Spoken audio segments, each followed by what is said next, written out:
Shqipëria është se s'kemi një arrin të presidenti. Po shikoj se ka bërë një gjë më të madhe sa batuta apo. Ta plotësoj pak. Peace 2025 apo. Peace in the Middle East. Këtu ka një problem tani. Më thuaj. Që ta mbaroj.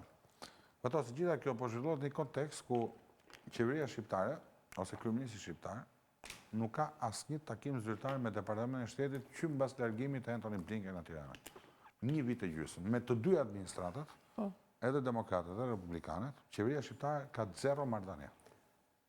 Dhe unë në këtë kontekst flas, nuk flas kot. Ti flet në këtë kontekst, atëherë ti mëson asaj që unë kërkoj Lubonjë, nuk kemi kohë. Po mirë. Shiko. Këto foto flasin sa njëmi fjalë. Këtu kemi në Sharm el Sheikh, duke firmosur marrëveshjen e paqes në lindjen e mesme, këtu e kemi në Knesset, parlamentin e Izraelit, ku ishte më jepni një vlerësim për atë që si ishte shumë interesante. Fox News i transmetonte, përpiqem ta gjej shpejt e shpejt se çfarë thonin lider demokrat që nga Clintoni. Po Clintoni se ka qenë president, po dhe Kamala Harris ishte konkurrente drejt për drejt, se si e vlerësonin, I commend the president, I commend në rastin të tillë, I commend për një sukses është e vlerësoj, se si e vlerësonin për këtë gjë që bëri. Kështu që të përpiqem të gjej me urgjencë ndërkohë vlerësimet që i bënin dhe më thoni diçka për këtë. Pra, si arriti Donald Trump të imponoj me gjithë se ka dyshime, nëse Benjamin Netanyahu, kryeministri i Izraelit, realisht e do këtë lloj marrëveshje paqe që imponoi presidenti amerikan. 20 pengje izraelitët gjallë ende janë dorëzuar, 2000 ca të burgosur palestinez, disa prej cilëve, një pjesë e mirë e cilëve me burgim të përjetshëm janë dorëzuar në bregun lindor.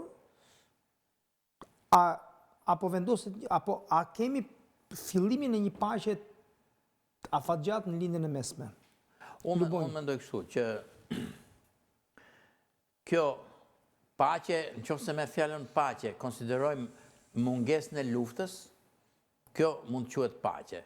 Po kjo, nëse me paqe ne kuptojmë që u rrit një paqëtim mbas 3000 vjetësh, siç thot Trumpi, që për mua është, domethënë mos njohësh historinë, sipas mendimit tim, kjo nuk është e tillë. Ky është një armë pushim i detyruar dhe një armë pushim nga i cili Izraeli ka bërë shumë hapa përpara në projektin e tij të kolonizimit dhe të Gazës dhe përgjithsisht ndërsa Hamasi është dorëzuar, por është dorëzuar duke siguruar ca burime të reja njerëzore, nëse mund të përdor fjalën, se ata që kanë dalë nga burgu kanë qenë të rëndësishëm se këta ishin zhdukur, po pra për të bërë një rezistencë nesër. Por pa një vizion se çfarë do ndodh në atë vend, a do bëhen dy shtete, a do bëhet një shtet ku di unë pa dallim racial e tjera, pa një vizion të së ardhmes. Thjesht ky është një armë pushim që shumë shpejt mund të aprishi Izraeli, mund gjej pretekstin, supozojmë, s'është çarmatosur Hamasi, sepse një nga pikët është Hamasi duhet çarmatoset, mund gjenden 1000 pretekse, janë bërë gjëra shumë më të rëndësishme se sa kjo, siç ka qenë marrëveshja e Oslos, për shembull, dhe tek e fundit janë prishur. Kështu që unë mendoj që këtu kemi një armë pushim, për Trumpin është mirë dhe për ata njerëz që u masakruan, u coptuan, të pak marrin frymë atje, por problemi është i pasgjidhur, burimet e kësaj lufte, si më thënë, mbeten në vend edhe nuk besoj se do të jetë shumë afatgjatë kjo punë. Kjo është shumë e bukur.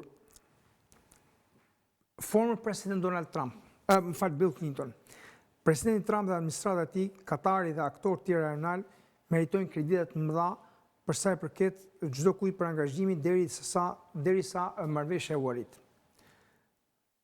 Po mirë.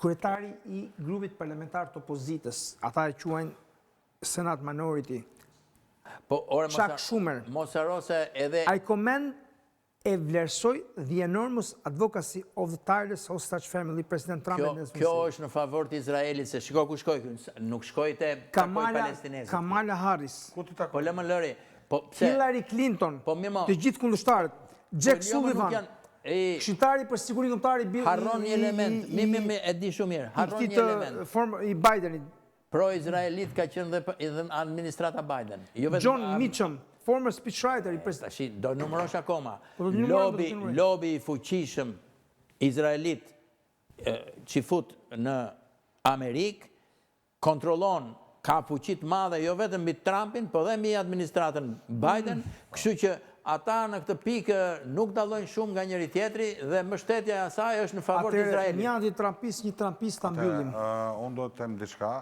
s'pari